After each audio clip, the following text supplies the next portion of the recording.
It's 1784. The Treaty of Paris has just been signed, ending the war between Great Britain and the now independent United States of America.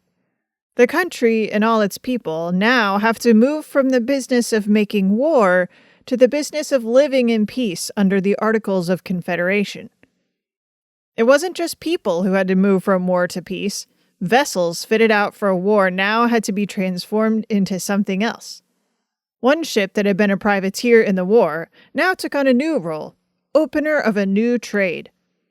On George Washington's birthday, February 22nd, 1784, this vessel, now named the Empress of China, set sail from New York, bound for Canton. It was the first American vessel to make this journey. On board the Empress of China was a war veteran named Samuel Shaw.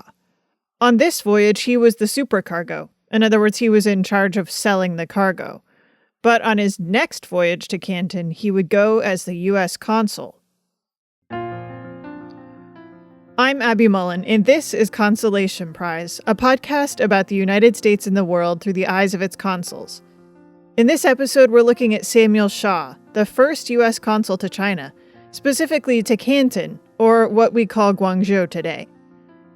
Shaw had a huge opportunity. He got to bring the United States into this highly lucrative trade network, and he got to establish the United States as a serious commercial power in the Pacific. But as he went, he knew that the financial position of the United States was actually quite weak, and it could even collapse at any moment. Before we get to this story, can we ask you to do something for us? We're already starting to gear up for next season, and we want to know a little bit about what you would like to see from us in the future. So would you please just take a few minutes to go to consolationprize.rrchnm.org and fill out our survey? It's pretty quick, nothing weird. It will really help us to make Consolation Prize better. So thanks for doing that. Okay, so the Empress of China was kind of a big deal. For the United States, it was a chance to break into a market that seemed like the pinnacle of foreign trade. But it was also a chance to establish the United States as a separate, distinct nation from Great Britain and its trade restrictions. The voyage even made it into a poem by one of the foremost American poets of the time, Philip Freneau.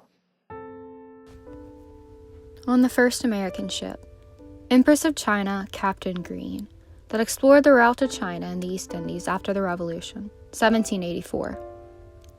With clearance from Bologna won, she spreads her wings to meet the sun, those golden regions to explore, where George forbade to sail before.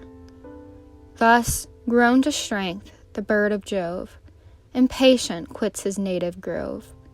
With eyes of fire and lightning's force, through the blue ether holds his course.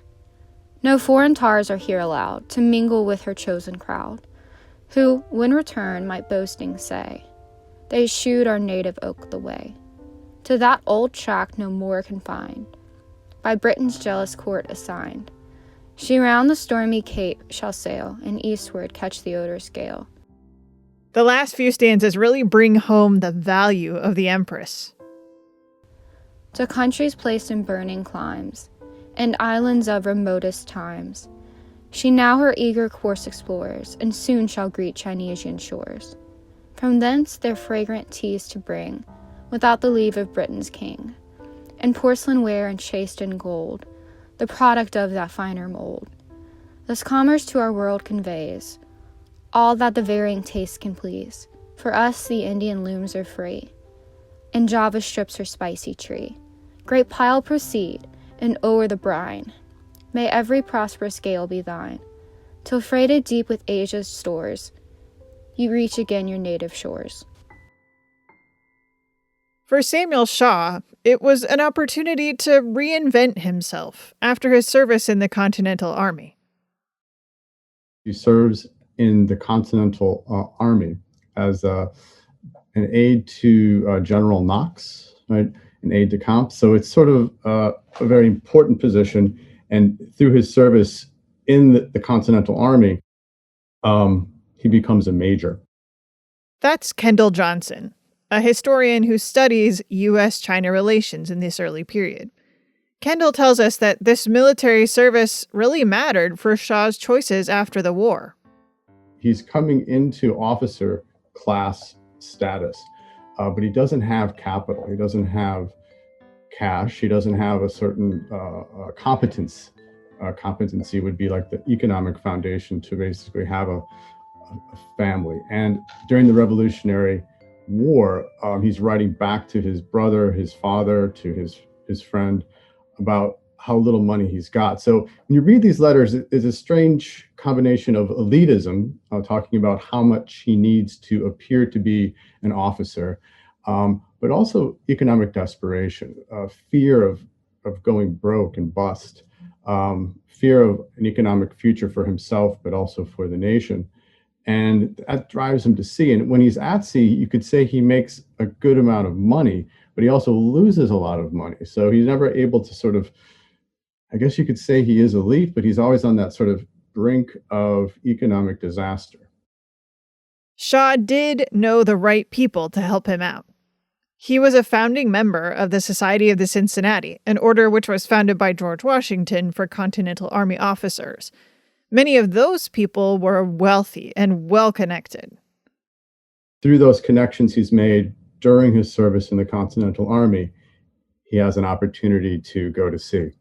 And that takes him to Canton on the first ship, the Empress of China, to go to China from the United States.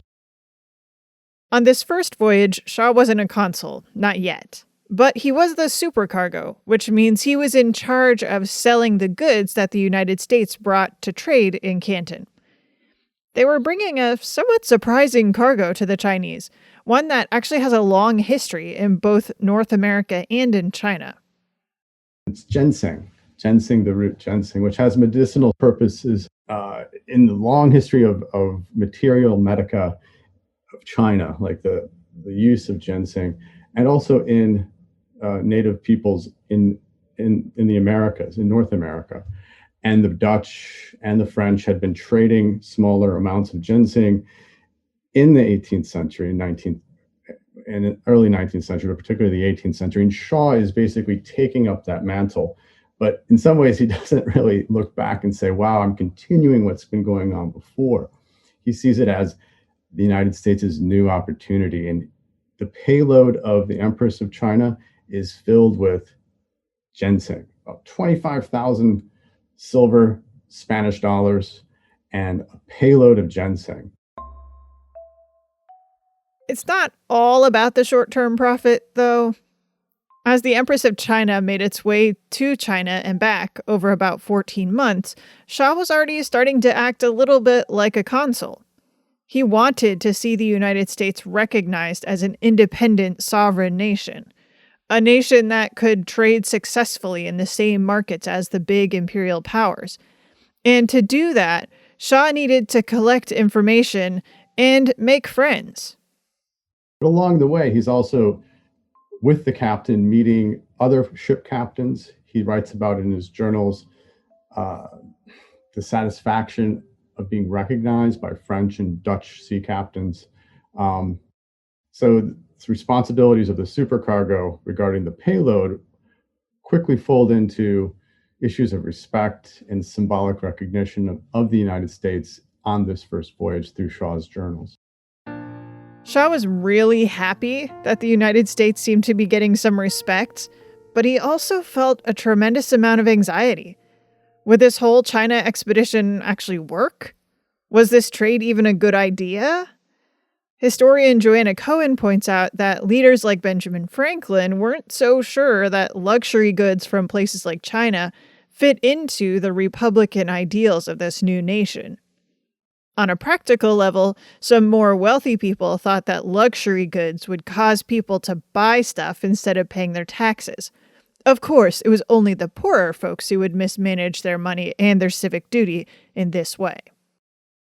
On a broader level, the government, under the Articles of Confederation, was being held together with, well, little more than goodwill and Scotch tape. According to Kendall Johnson, Shaw had been around some of the builders of the American government, and he knew very well how fragile the system was. Without a strong central government, every state had its own debts to pay, and its own way of doing trade with the world, including making its own money. But the American government's reputation hinged on the actions of these states, and some of them had a lot of debts they needed to pay. How does the United States factor into the world superpowers regarding global commerce, naval power? The United States has no navy. The questions, the anxieties that Shaw brings to the China trade are deep. The Articles of Confederation don't provide any way of centralizing monetary authority so that you can tax, so that you can raise money, so that you can hold debts together in ways that make sense to other countries. And he's deeply worried about that because personally, he suffered from the depreciation of the continental currency. He's projecting that personal anxiety nationally, internationally, to say, well, how are we going to be respected if we can't pay our debts as a nation? So going to China is an exercise in building that sense of confidence. The Empress of China returned from its voyage in May of 1785, and less than a year later, Samuel Shaw was headed back to Canton, but this time he was going as the official consul to Canton from the United States. Sort of. Shaw was unlike many of our other consuls in that he left his post multiple times every year. Sometimes he even traveled back to the United States. This ambulatory consulship was necessary because of how the Chinese trading system worked. Most of China was closed to foreign trade. The port of Canton, where Shaw went, was the only port open to foreigners. The Qing government set up a complex system to restrict access of foreigners to the rest of China. Dr. Dong Wang is going to help us understand it a little better. She studies the relationship between the United States and China in this early period. The Canton trade was structured by this Canton system that consisted of 4 key components. One was the local, or I would say provincial, Guangdong Maritime Customs. The second one, the element in the Canton trade system, was the port of Macau, very close to Canton by water channel. The third element was the important anchorage at Huangpu. Huangpu is a town about 12 miles away from Canton, the city of Canton at the time. And then the fourth element was the Gonghang system. Now, the mechanism at the time, the Qing Chinese rulers came up with, they of course wanted to control the trade, to control foreigners and Chinese. So they came up with this idea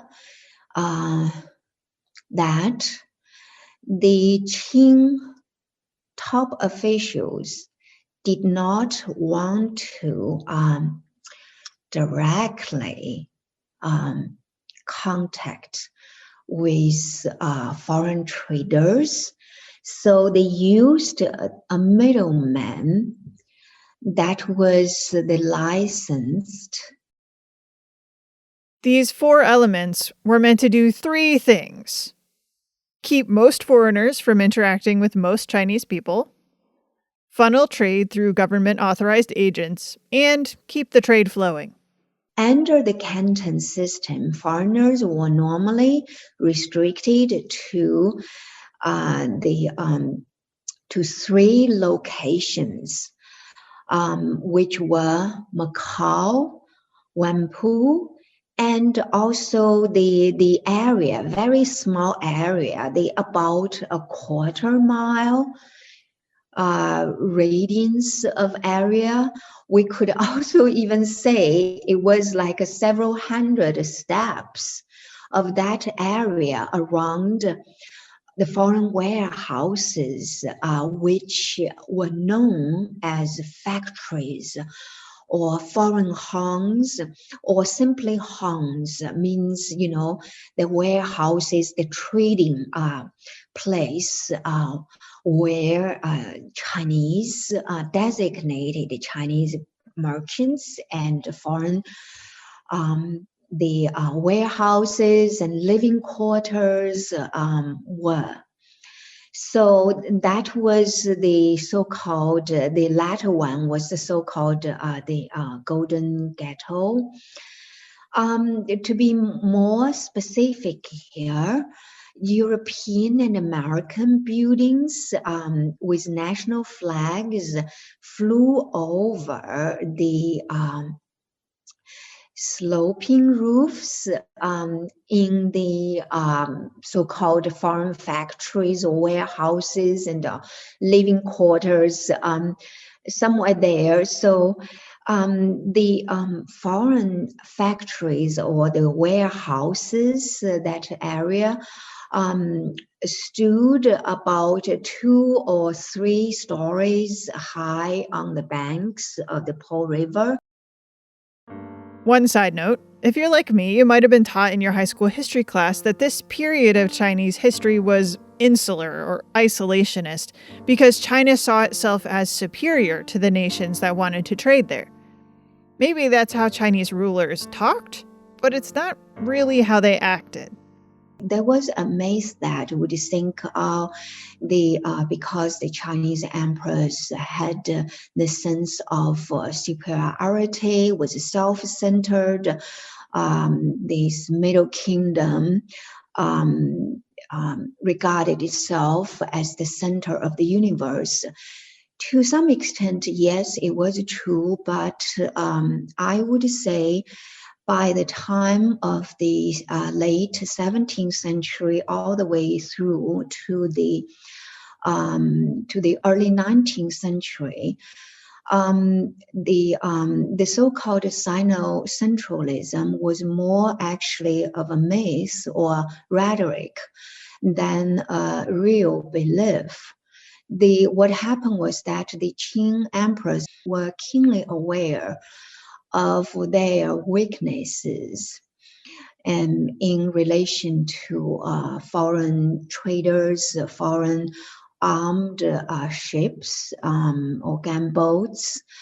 So they were very much aware of China's inferiority at the time. But they didn't come up with a very effective way to deal with these very demanding foreign traders who were determined to do business with China, to open up the Chinese market due to really the unstoppable development of capitalism. Even though the Chinese were playing from a position of weakness, their approach did give them a sense of mystery and grandeur, at least to Shaw. In a country where the jealousy of the government confines all intercourse between its subjects and the foreigners who visit it to very narrow limits, in the suburbs of a single city, the opportunities of gaining information respecting its constitution, or the manners and customs generally of its inhabitants, can neither be frequent nor extensive. Therefore, the few observations to be made at Canton cannot furnish us with sufficient data from which to form an accurate judgment upon either of these points. The accounts given in the writings of the missionaries are enveloped in much mystery, and in many instances, border not a little upon the marvelous. All we know with certainty respecting the Empire of China is that it has long existed as striking evidence of the wisdom of its government, and still continues the admiration of the world. Shaw's duties as consul didn't look that different from his duties as the supercargo of the Empress of China. There were a few reasons why. There's one thing we haven't mentioned yet about Samuel Shaw's consulship, and that is, it wasn't official. Yes, he had the papers from the US government, but China did not recognize the legitimacy of any foreign consuls. So Shaw had no standing with the Chinese government to advocate for the United States on an official level. According to Lori Dickmeyer, a historian who studies trade relationships between the United States and China, the Qing government did not recognize consuls as having any power. So if you were a consul in Canton in these early years from 1784 to 1842, that meant you were a spokesperson for the American community in Canton and not a lot else. You didn't really have too much power beyond that, though you were, of course, expected to be a leader in that community and to help out maybe any poor sailors that needed assistance to communicate back home about folks who had passed away, that kind of thing. there just weren't that many Americans in Canton in these early days, so the more typical job that we've seen of helping out American seamen didn't take up much of Shaw's time. But he did spend a decent amount of time identifying Americans and disambiguating them from the British. National pride meant that he didn't want Americans to be identified as British, but also he didn't want the Chinese to feel about Americans the same way they felt about the British. He wanted Americans to be seen as new, exciting, not threatening. He started to make these distinctions from his very first voyage on the Empress of China. Ours being the first American ship that had ever visited China, it was some time before the Chinese could fully comprehend the distinction between Englishmen and us. They styled us the new people, and when, by the map, we conveyed to them an idea of the extent of our country, with its present and increasing population, they were not a little pleased at the prospect of so considerable a market for the productions of their own empire. Shaw saw his job as establishing the United States as a trading nation in this considerable market, using his own trade as the hook. Shaw doesn't write a lot about helping other people out. I think his role as a consul was primarily to report back to the Secretary of State, in this case, John Jay. And of course, he would, I think, provide service to other US ships that are trying to make run the same gauntlet of licensing of the Canton system. But he doesn't really write about taking people under his wing. He's a private trader, and it's one of those examples in the early consular history where commerce is the whole point. For instance, when the ship Canton arrived in 1788, Shaw knew that the cargo was ginseng, but he didn't seem to care much about anything past that. What money they gave, or what goods they received, I know not, as I made it a rule not to question any of these gentlemen concerning their business. There's one other job for Shaw in Canton, making friends with the other traders. In some ways, his best chance to improve the United States' standing in China was to make friends with the other commercial representatives from imperial powers there and learn from them. Since they were restricted to such a small area of Canton, they got to know each other much more than they got to know the Chinese people. But Shaw also spent a lot of time elsewhere, since even the port of Canton was only open to foreign traders for part of the year. Many traders went to Macau during the off-season, but some went all the way back to their home country. Shaw did that a few times, so he spent a lot of time on board a ship. Shaw makes the 4 voyages. He's appointed consul on his second, and on his second voyage lasts from 1786 to 1789. So that's almost 2.5 years there. But he's also, at that point, not just staying in Canton the whole time. In fact, he can't. He's got to move to Macau when the trading season is over. But most people, like Shaw, would take that opportunity to go somewhere else. And he goes to Bengal at that point. In between Shaw's second and third voyages, the United States made a big change. They implemented a constitutional government. Shaw was reappointed as consul by the new president, George Washington, and he returned to China for a third time. His third voyage is from 1790 to 1792, and then his final voyage, 1793 to 1794. Samuel Shaw died on his return voyage to the United States in 1794. But his presence in China over the previous decade had done some good for the United States. Especially the first time they arrived, that first voyage in 1784. The Chinese didn't quite know what to do with them. They looked at the Americans and said, hey, aren't you British actually? You speak the same language, you look the same way, you dress the same way, maybe you're Dutch. What is the situation here? And so Samuel Shaw has to politely explain to the officials in Canton, oh, the Americans, we are coming from this continent in North America. Here's a map. This is where we're located. We're very brand new, and we're hoping that we can trade with you just like the British are. So that had to be explained, and there were constant instances of confusion between the British and the Americans in those first few years, certainly. But fairly quickly, within 20 years, the US is able to insert itself into this system of trade and be quite successful and be actually the second largest trading partner of the Chinese at that port, second only to the British. Even though trade took off, a consulship in Canton wasn't necessarily a plum position. Because there weren't any real official positions, that didn't leave a whole lot of incentive for people to even be consuls, right? So during those first 50 years when Americans are in Canton, there are maybe consuls for only 14 of those 50 years. Yeah, that is not a particularly strong position to have at this point. Over the next half century and more, the seeds that Shaw planted began to bear more fruit. The United States did prove itself to be a solvent and relatively reliable trading partner, and American ships began to go to every corner of the globe. And over time, the United States even began to assert itself to China's detriment. He really gives you a new perspective on how the United States is coming together and formulating an idea of itself in this early period.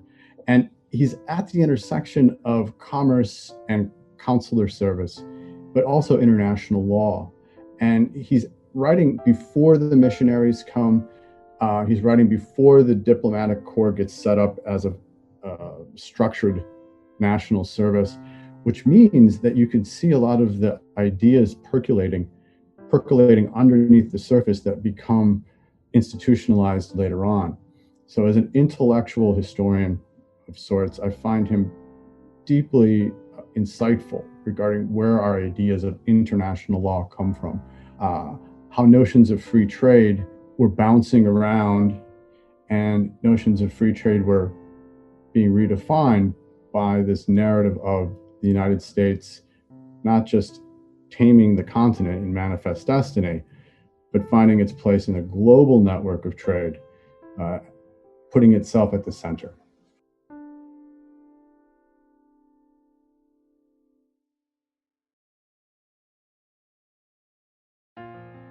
Consolation Prize is a podcast of the Roy Rosenzweig Center for History and New Media at George Mason University. This episode was produced by Abby Mullen and me, Deepthi Murali. Show notes assistance from Brenna Riley, and special thanks to our guests Kendall Johnson, Dong Wang, and Laurie Dickmeyer. You can find out more about them in our show notes at consolationprize.rrchnm.org. Thanks also to Dale Norwood and Katrina Ponte for providing us more background for the show. Our music is by Andrew Cote. Our voice actors are Carolyn Greer and David Montgomery. If French history is your thing, check out David's show, The Siècle Podcast, available wherever you get your podcasts. And as always, thanks for listening.